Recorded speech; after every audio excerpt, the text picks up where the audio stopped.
This week, we're going to roll through the first 9. They're called plagues. Signs is probably a better word for them, but we're going to look at God, at what God is doing. We're not going to focus our attention on Pharaoh at all today. You're going to wonder why that is. Well, no, you won't now because I'm explaining it to you. Next Sunday, we will look at Pharaoh's response. So this week, we're going to look and focus our attention as we move through these different episodes of signs and plagues, and just consider carefully the sovereignty of God.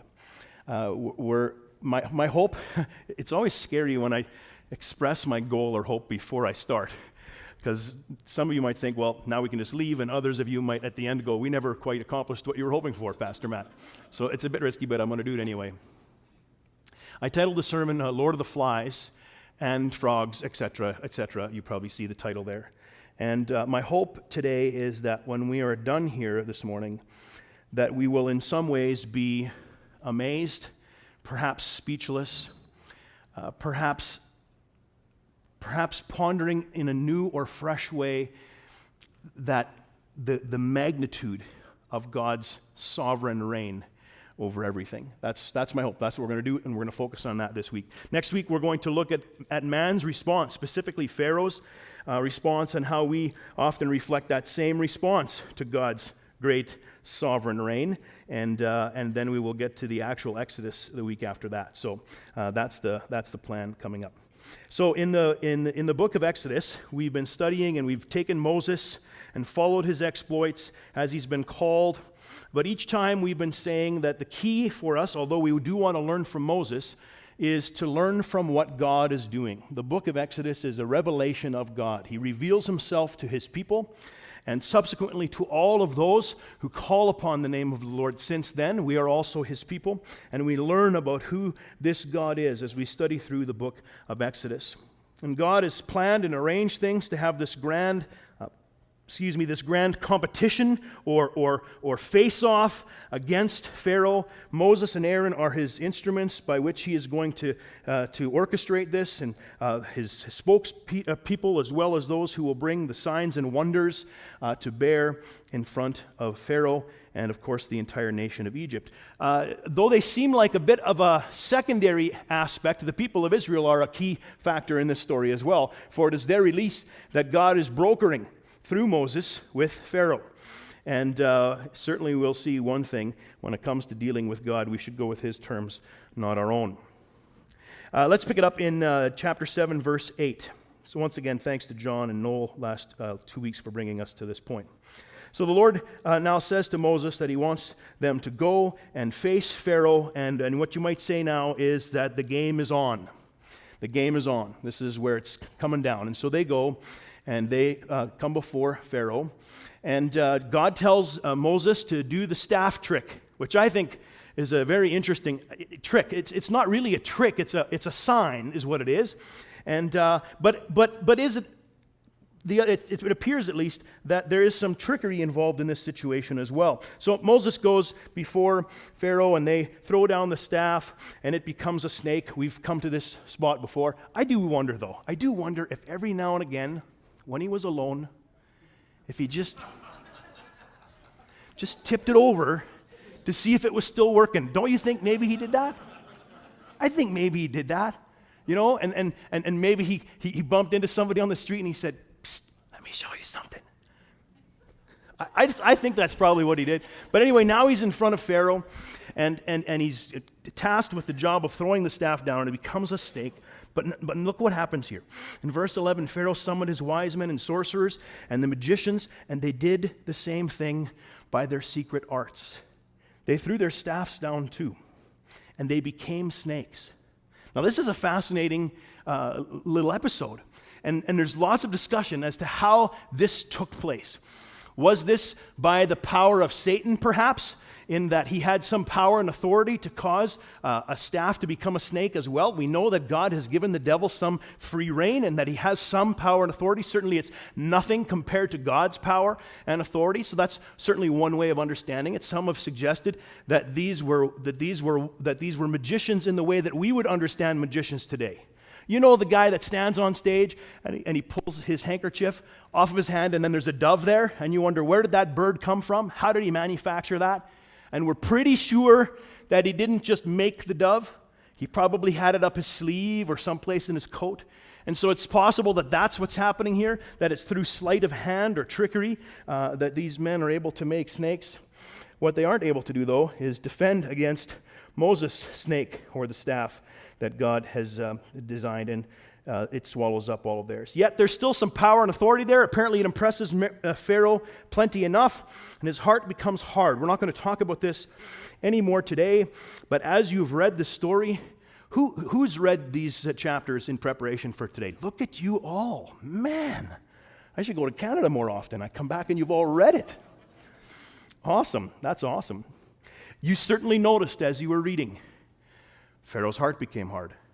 Pharaoh hardened his heart. God hardened his heart. John asked the question 2 weeks ago. Who hardened Pharaoh's heart? Did he do it or did God do it? Do you remember what his answer was? Yes. His answer was yes.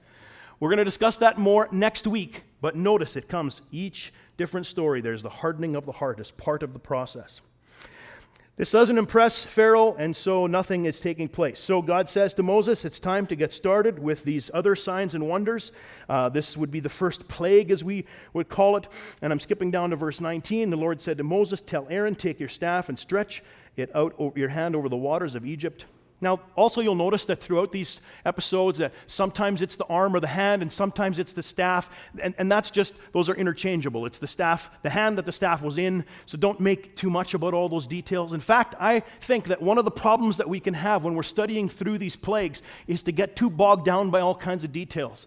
I don't believe there's a lot of details that are of great significance. I think the big picture is really, really important and where we want to get to by the end of this morning. So let's not lose sight of the big picture when we consider the details. It says over the streams, canals, ponds, reservoirs. It even says in the wooden buckets and stone jars. And this water turned to blood. Now we have some other questions that we need to address. These plagues, are they God's divine intervention against nature, or is he using nature in the process of these plagues? And there's all kinds of theories about this. Some say that this was the time of year when the Nile would swell and certain algae would bloom and they would turn red, and there's all kinds of logical ways of trying to understand all these things. I'm not opposed to trying to find out logical solutions, things that make sense.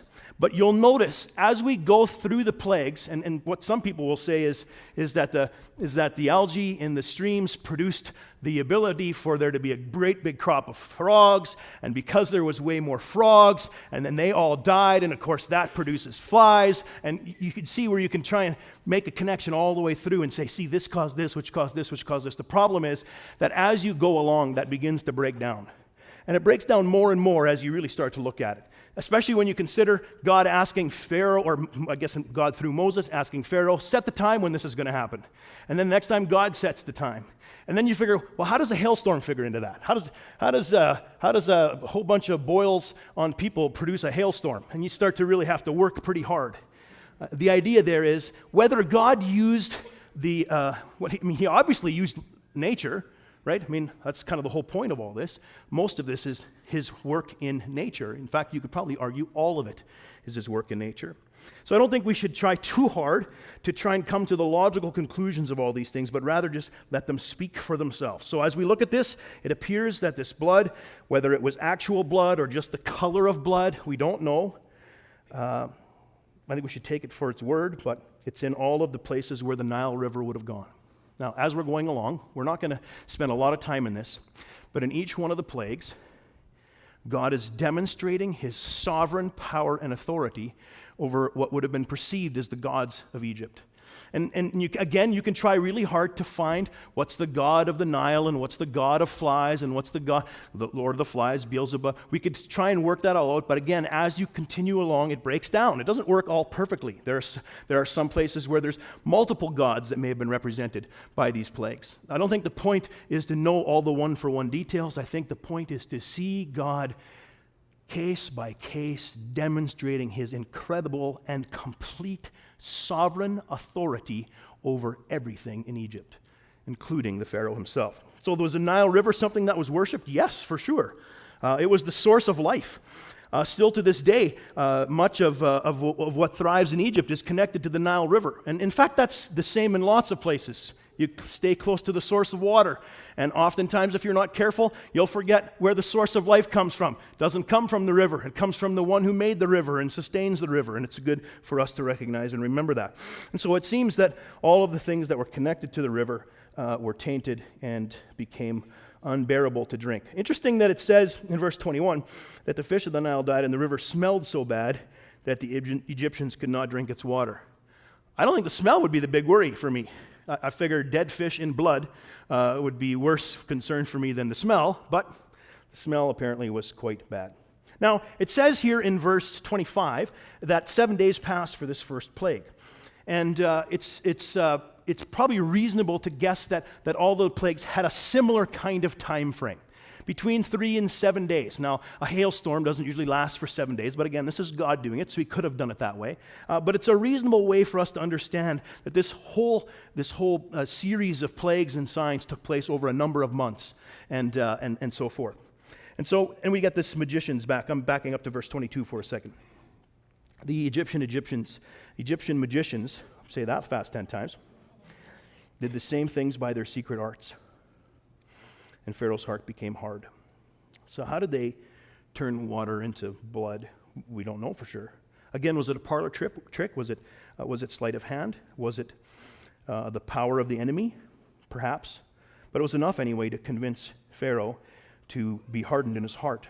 But it's interesting to note that the magicians couldn't reverse the effects of the blood. They could only just make it bloody as well. God reverses the effects after 7 days, at least it appears. And so we have here God demonstrating his authority over the Nile River. And it's hard for us, I think, to really grasp the magnitude of that authority, because the river would have been a part of everything for those people. It was literally their sustenance for life. We just go and turn on the tap, so we don't think very much. Although I read a report about a town in Italy that was getting wine through their taps. Did you read about that? Yeah, that would be interesting. Probably a good logical explanation. I didn't read the whole article. It's hard for us to fathom, but imagine if all of our sources of water became blood. What if you turned on your tap and it became blood? And, honey, can you check the other bathroom?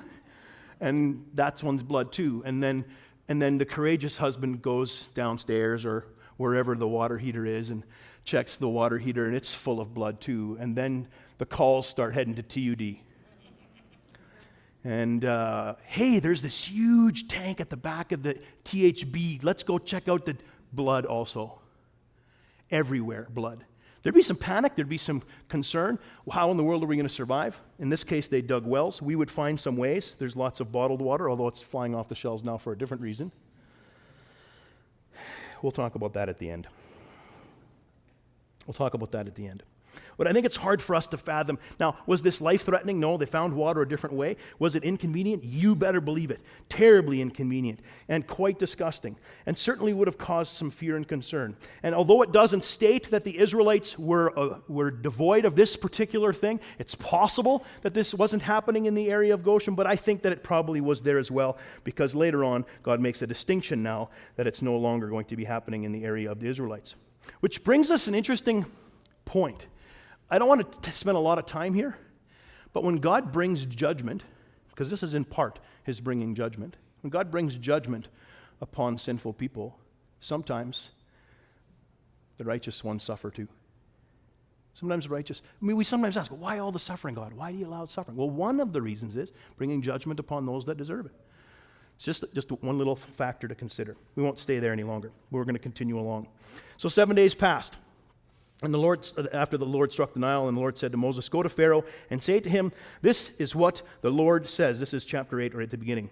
"Let my people go so that they may worship me." Now, another point I want to bring to your attention is that as we go through these signs and plagues, the interaction between Moses and Pharaoh It sounds a little bit like Moses just wants to have a little reprieve, but probably right from the get-go, Moses is negotiating their release. And this is probably the way a negotiation would have looked. I don't think that Moses is trying to do a bait and switch, let us go away for a day and then we'll never come back. I don't think that that's the intention. I think that this is all part of the negotiation process for their departure, and I think that Pharaoh was aware of that right from the beginning. It's part of how we can understand the hardness of his heart. Skipping down now to verse 6, Aaron stretched out his hand over the waters of Egypt, and the frogs came up and covered the land. So God has demonstrated that he is the Lord of the waters, of the river, of the Nile River. He defeats any gods that Egypt might serve or worship in relation to that. And now we move on to frogs. Frogs came up. Do you like frogs? Someone likes frogs. The little guys here. When I was your age, did you, when you read the story, did you see where the frogs all went? Where did the frogs go? Everywhere. The frogs went everywhere. I think Pharaoh probably had a frog team, a frog catching team at this point, to keep the frogs out of his own bed. Frogs even went into their kneading troughs. And get this, frogs went into the ovens even. Frogs were everywhere. When I was about your age, we used to catch frogs in the early summertime where we lived. After the snow had melted and it was starting to warm up, that's when the frogs, they were toads actually, little toads. And when we were good, we could collect quite a large number of them.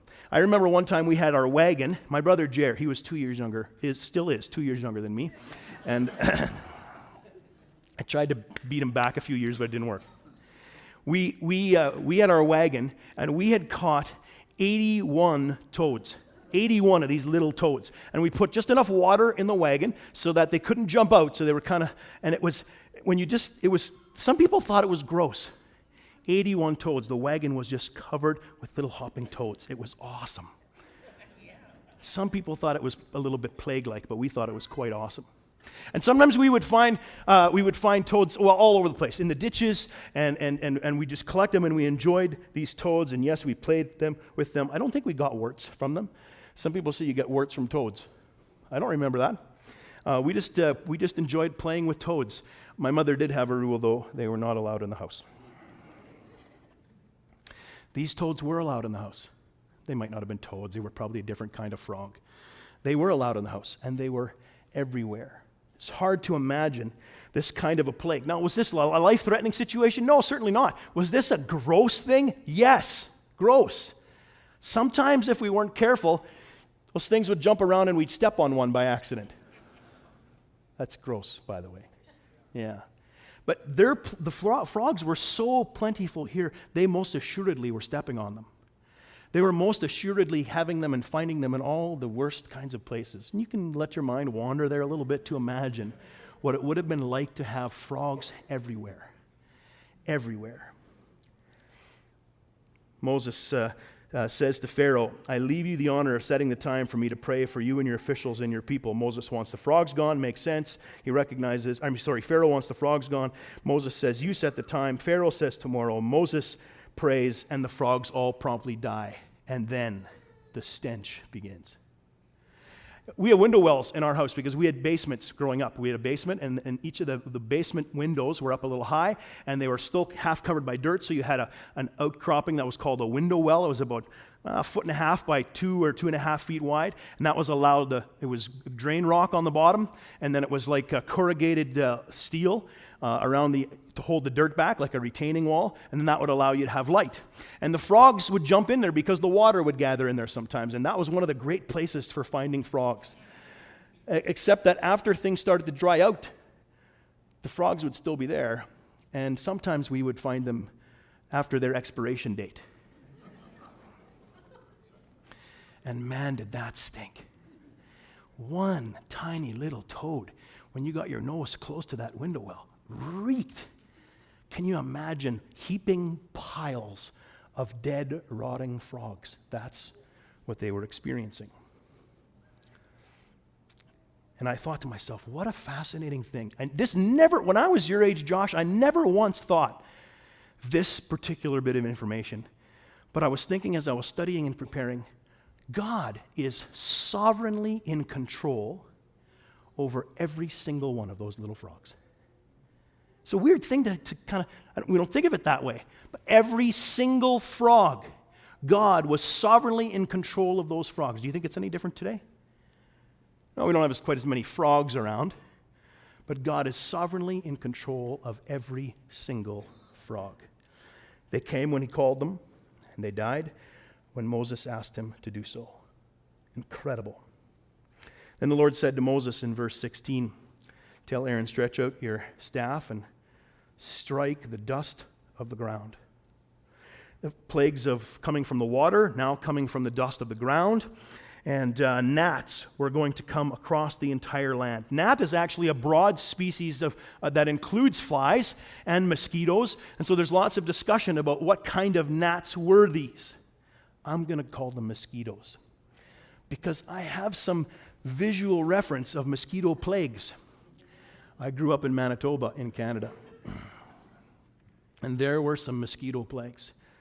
Depending on how much water was laying on the ground in the spring, for the mosquitoes to reproduce, we could have incredible crops of mosquitoes. There were times when I was growing up that if you were outside in June at dusk, you would literally go nuts.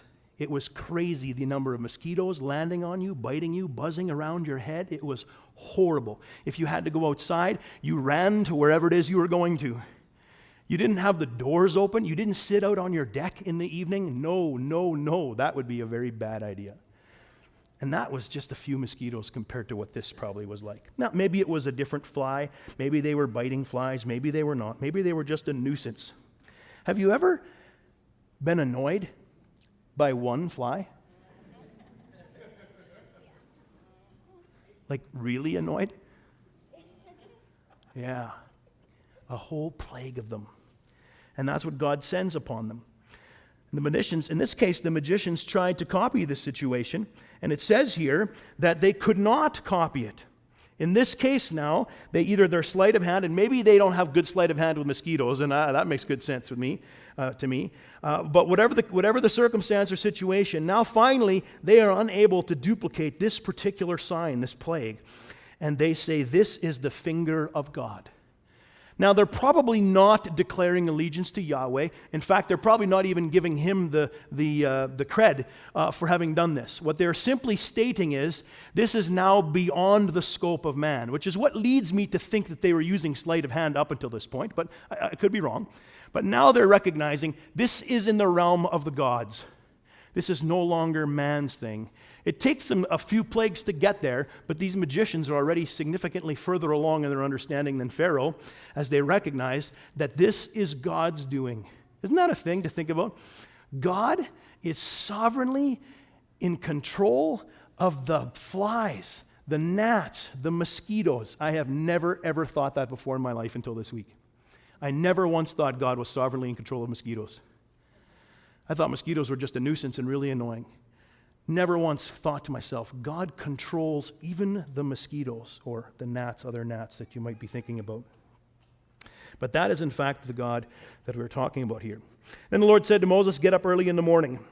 And skipping down to verse 22 now of chapter 8, but on that day I will deal differently with the land of Goshen. So now we have a plague of another sort of fly.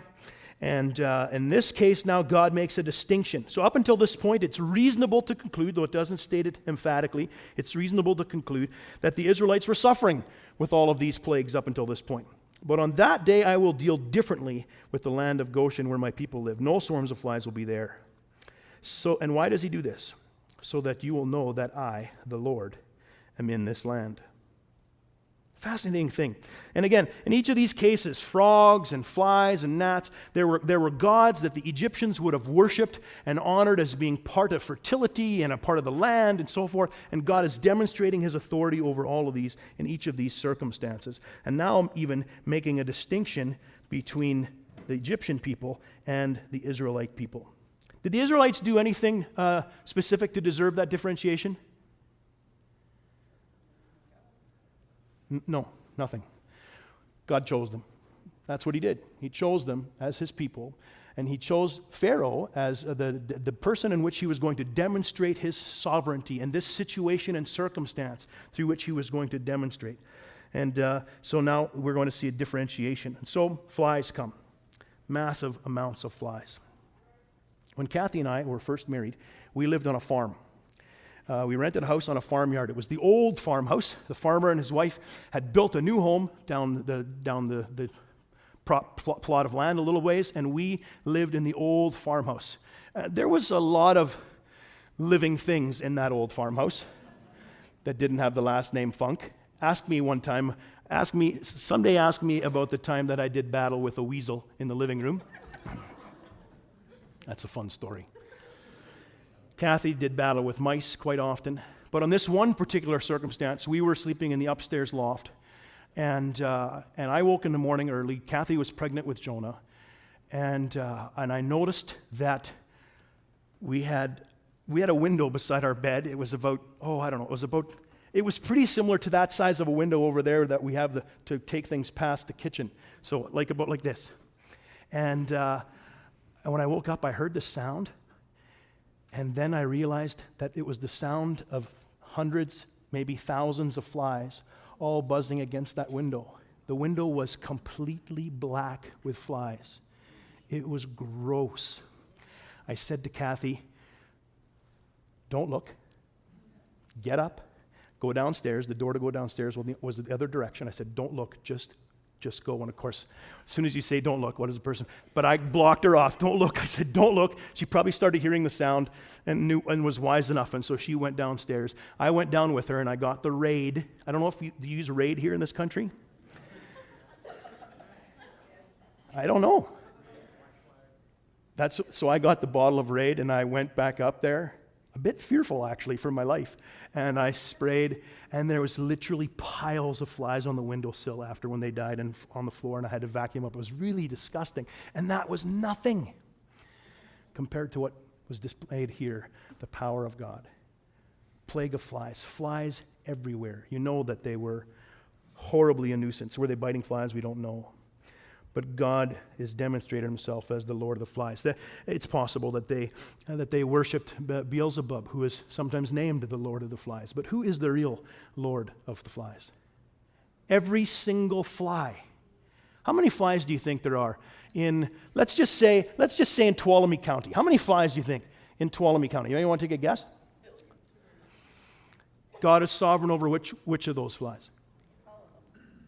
Every single one. That's an incredible thing to think about. All right, Moses, Pharaoh, of course, wants, and we're going to talk about Pharaoh next week. Pharaoh wants the flies to be gone. Moses prayed, and God takes away the flies because he's got complete control over flies and mosquitoes and frogs and rivers. And then in chapter 9, the Lord said to Moses, "Go to Pharaoh and say to him, 'This is what the Lord, the God of the Hebrews, says. Let my people go, that they may worship me. If you refuse to let them go and continue to hold them back, the hand of the Lord will bring a terrible plague on you, on your livestock in the field, and on your horses and donkeys and camels, and on your cattle and sheep and goats.'" That's a pretty all-encompassing group of animals. All of their livestock. Again, the Lord will make a distinction between the livestock of Israel and that of Egypt, so that no animal belonging to the Israelites will die.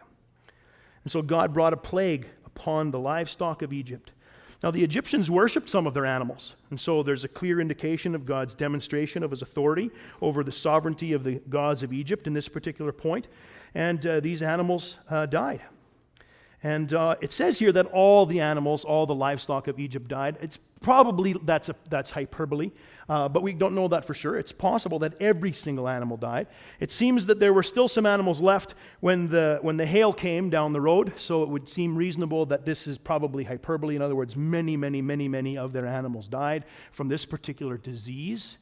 And so God's gone from rivers to frogs to gnats, to flies. Now we're talking microorganisms, probably.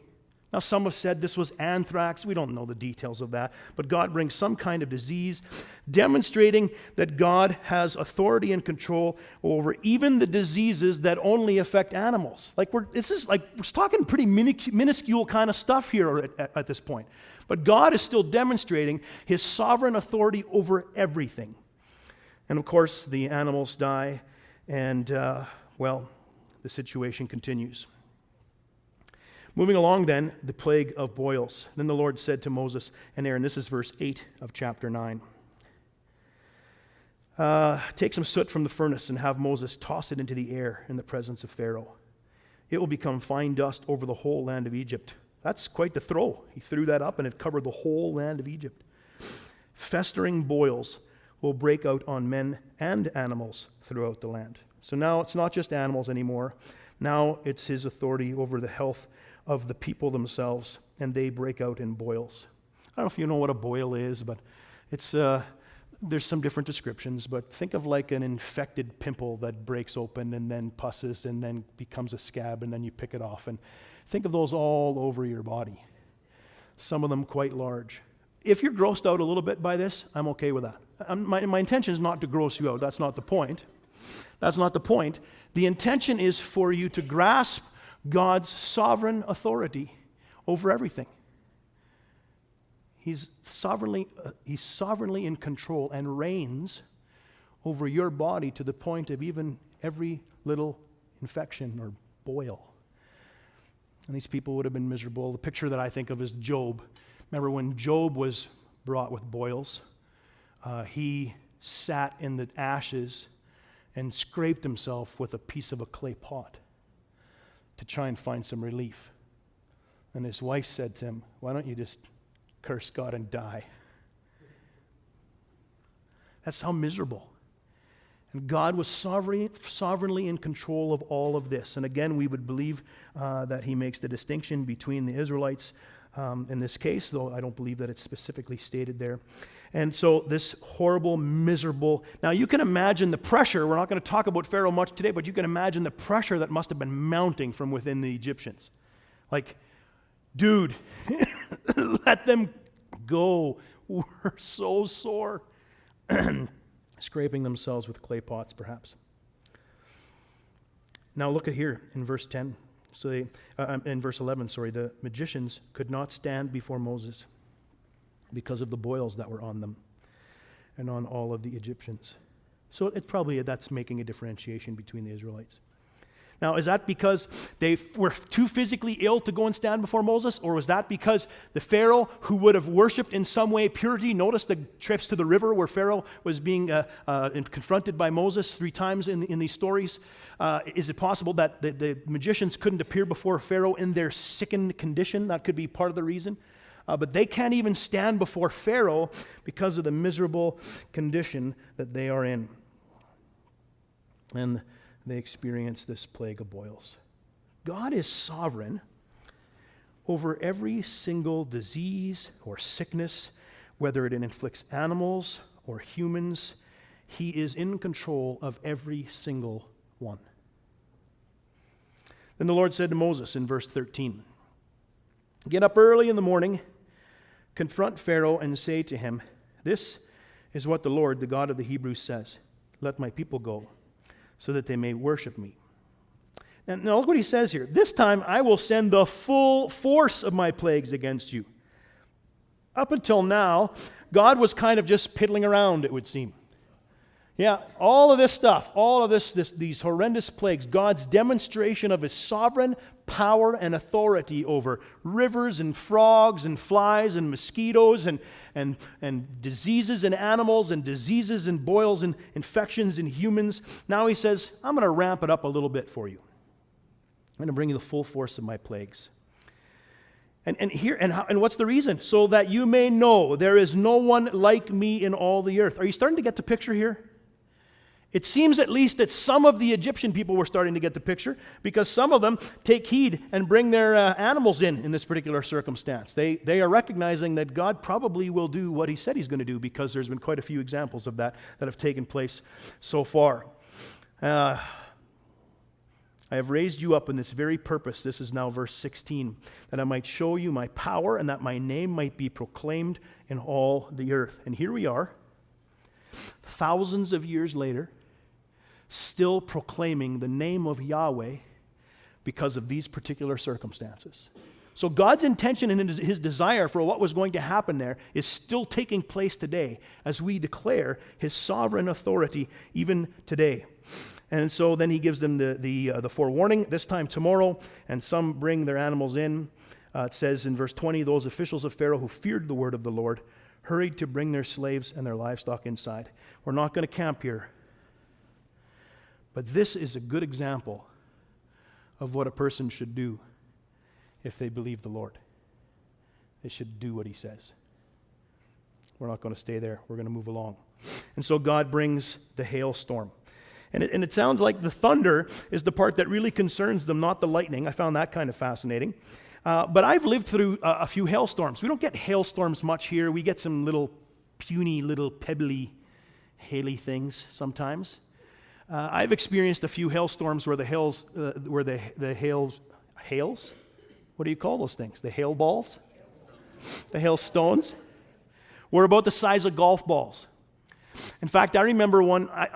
You've seen bigger ones, size of softballs even. Yes, they're pretty scary. I remember one hailstorm. In the aftermath of a hailstorm, there was a news report of someone who was trying to defraud Autopac. Then that was the car insurance company in Manitoba. It's government run, like lots of things in Canada, government run. But anyway, let's not get into that discussion today. He was trying to defraud the auto insurance industry with his hail damage on his car. Only he wasn't the brightest light on the tree. And he forgot that in where we live, storms always come with wind.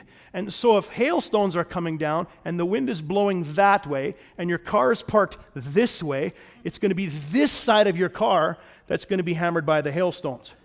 But he hadn't thought of that so clearly. So when he took a golf ball and put it in his sock and went and hammered his car a whole lot of times, he hammered both sides of the car, not realizing that that was going to be his mistake, and he was found out.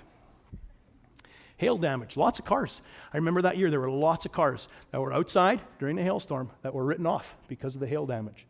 And that was just little golf ball size hail. This was the kind of hail that was going to kill everyone. Everything that was left out, people. And you can imagine there would have been at least a few stubborn people like Pharaoh that lost their lives during this particular circumstance. Certainly some that lost their livestock and so forth. It says in verse 31 that the flax and the barley were destroyed since the barley had reached and headed and the flax was in bloom. I remember that when we did have some hailstorms at times, it was always really scary for the farmers when the hailstorms came later in the year. Once the wheat had matured and begun to ripen, it didn't have to be a particularly tragic hailstorm. In fact, even just hard rain would have been strong enough to do it. A really good hard thunderstorm would flatten the wheat and they would break and the crop would be lost. If it happened earlier in the season, when it was still growing, when the shoots were still green, they could handle that, they could bend. It's a little bit like little children. You can drop them off a table and they bounce and it's all fine. But like my age, I fall over and I crack a rib, right? Same idea. So the hailstorm here would have happened at the time of year that would have hammered one of the crops, but the other of the crops would have still been fine because of the way their farming seasons worked. And God simply points that out for us here in verse 31 and so forth. And so we have this demonstration of God's sovereignty. It was one thing when he was sovereign over bugs and over critters. It was one thing when he was sovereign over diseases. But now he's the one bringing the storms from the heavens. He is demonstrating his power and his authority. We get thunder boomers here now and again. Do you cringe a little when there's a big, hard thunderclap? Yeah. And if you're like me, you go, whoa. And you're reminded of God's power and his authority. And then you count, 1, 1,000, 2, 1,000. Yeah, we do all that kind of stuff, right? When does the light come? Because it comes later. How close was that? Oh my goodness, that was only 1.5 miles away. Oh my. You see, we all do that stuff. That was the kind of circumstance. So this was a little bit more than just the hail. I believe there was psychological warfare involved going on here as well, as God was demonstrating his power and his authority over all of creation. And then, chapter 10. The Lord said to Moses, "Go to Pharaoh, for I have hardened his heart and the hearts of his officials, so that I may perform these miraculous signs of mine among them. But you may tell your children and grandchildren, that you may tell your children and grandchildren how I dealt harshly with the Egyptians and how I performed my signs among them, and that you may know that I am the Lord. And so here today still, the purpose and intention of these stories, of these episodes, of these circumstances in the history of people and God is so that you may know that Yahweh is the Lord. It's going to bring locusts now. The plague of locusts. There's a few biblical plagues about locusts. This one, of course, according to God, is going to be greater than any other plague of locusts that they'd ever seen in the course of their history until now. Locusts aren't something that we experience much here in our culture, but that is a real thing in other parts of the world, and still to this day, there are times when there's plagues of locusts. My understanding is that grasshoppers are green until they start clumping together, and as they become closer to proximity with one another, that's when they start to turn brown. Did you want to have a little lecture on locusts this morning? And what happens is, as they begin to become more aggressive, they're always being pressed by the presence of the ones behind them, and then moving forward. That's how they drive themselves and continue forward. And they actually eat one another. Like, this gets to be quite a pretty incredible thing that locusts do. God drums this all up. He brings a wind and says, now, was this a growing plague of locusts in a certain place in geography at that time? Yes. And God brings a wind to blow them all into the land of Egypt.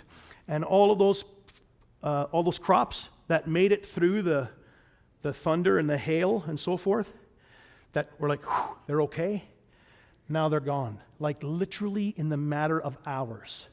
There's so many of these locusts that they literally decimate every green living thing, every tree, leaf, grass.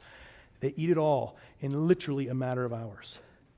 Can you imagine what it would be like to see that?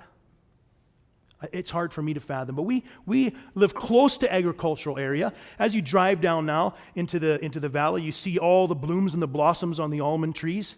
And can you imagine with just in hours, a plague of locusts coming through and just wiping it all bare? It's an incredible thought. There wasn't any danger of immediate death from these locusts, but there was a whole lot of fear of impending death because they would all starve because there was nothing left. Verse 18, Moses then left Pharaoh and prayed to the Lord, and the Lord changed the wind to a very strong west wind, which caught up the locusts and carried them into the Red Sea. Not a locust was left anywhere in Egypt. Not a locust was left anywhere in Egypt. And there's a picture here, and I think as we've been going along, there's been all kinds of different imagery that's been taking place as God has been demonstrating his authority over creation. Some have suggested that he was undoing what he had done at creation. Others have suggested that there's a picture of his future dealings. What's going to happen is the Israelites eventually are going to cross the Red Sea, and then the army of the Egyptians is going to do what? Get stuck in the middle and be washed into the Red Sea. And this army of locusts facing the same thing. But isn't it incredible that God, the Lord, Yahweh, changed the wind, caught up the locusts and drove them into the sea? God is sovereignly in control of the wind and how it interacts and affects with all of these other creatures. Then the Lord said to Moses, verse 21, stretch out your hand toward the sky so that darkness will spread over Egypt, darkness that can be felt. Have you ever experienced darkness that can be felt? I don't know that I've ever really experienced that. I've been in times when it's been so dark that I couldn't see my hand in front of my face. And what I found was really quickly, what happened in my mind was the real problem. And God is demonstrating his authority and power now over the sun, over the times that are set. The sun comes up and it goes down. We know, of course, that it's the earth spinning, but the idea there is that God's now, how did he do that? Did he just stop the earth's rotation for a couple days? Did he block out the sun in some other fashion and so the earth continued to... But it doesn't really matter, and none of that's particularly difficult for God. He could stop the sun from shining. He could stop the earth from rotating. And we don't know how he did it exactly, but he made it darkness so that it could be felt. And not just for one day. We've sometimes had storms that were so thick that it became darker, but those pass.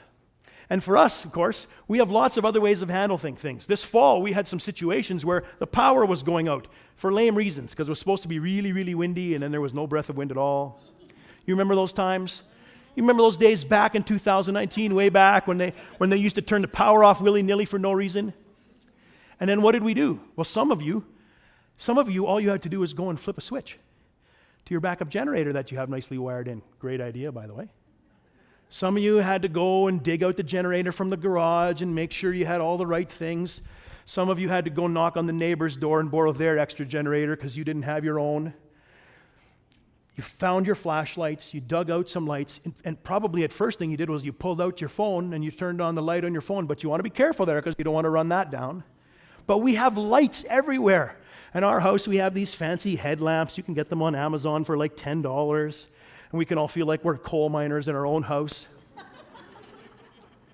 But we don't even think about it. Like the power goes out and it's dark and it's really not that big of a deal. But remember, that's not how things were in this circumstance. When the power went out, there was nothing but blackness. There were no emergency generators, there were no backup power supplies. There was nothing. They would have been able to light fires or little torches, and that's it. Nothing. Total blackness.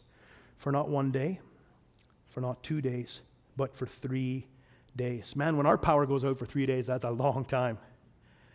When their power went out for 3 days, that was a really long time. God demonstrates his sovereign authority and power over everything. Probably they had a sun god they worshipped, and God demonstrates his authority and power over that God as well.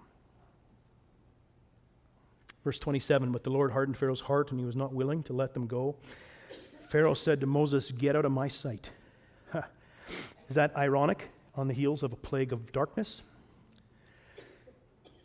Make sure you do not appear before me again.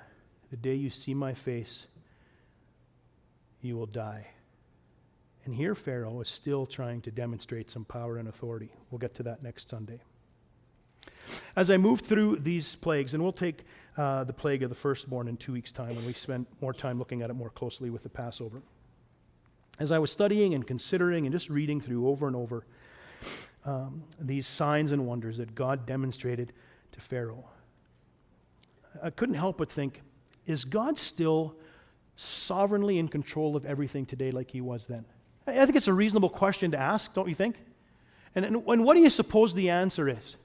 Do you think God's still sovereignly in control of rivers and flies, frogs, mosquitoes? I know it's hard to believe that he's sovereignly in control of mosquitoes sometimes. He is still sovereignly in control of all those things. So why is it then, listen to this really carefully, why is it then that we forget that so easily?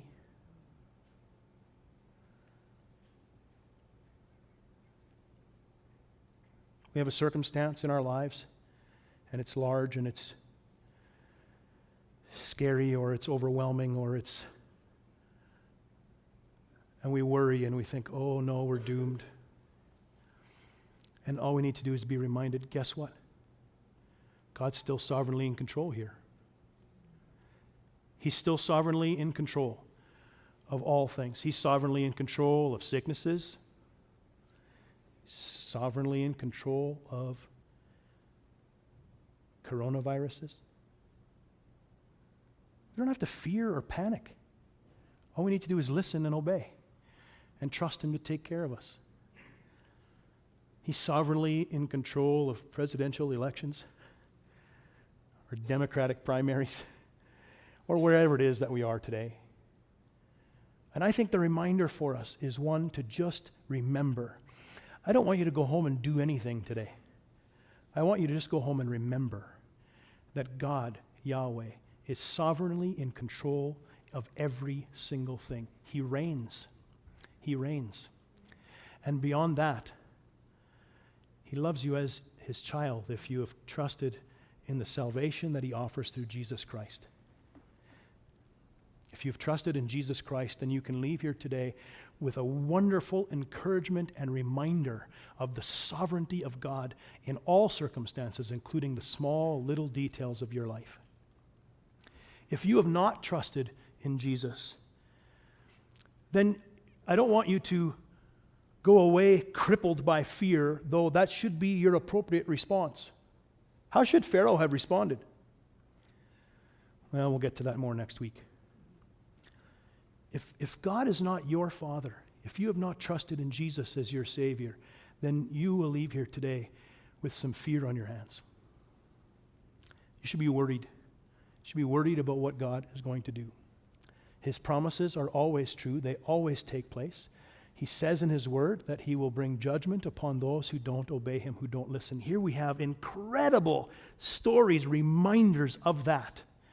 And then the simple reminder that if you would simply trust him and obey him, that he would care for you with the same sovereign power and reign that he demonstrates in these stories today.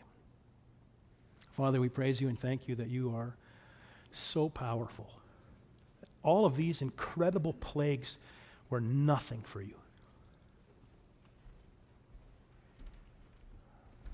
Lord, forgive us when we worry about our lives and think that you can't handle it or aren't paying attention or aren't in control. Father, forgive us when we give in to fear and panic and mistrust. Thank you, Lord, that you are sovereign today with the exact same power and authority that you were in this time with Moses and Pharaoh and the Egyptians and the Israelites. Lord, would you encourage us and remind us that you still reign. In Jesus' name we pray. Amen.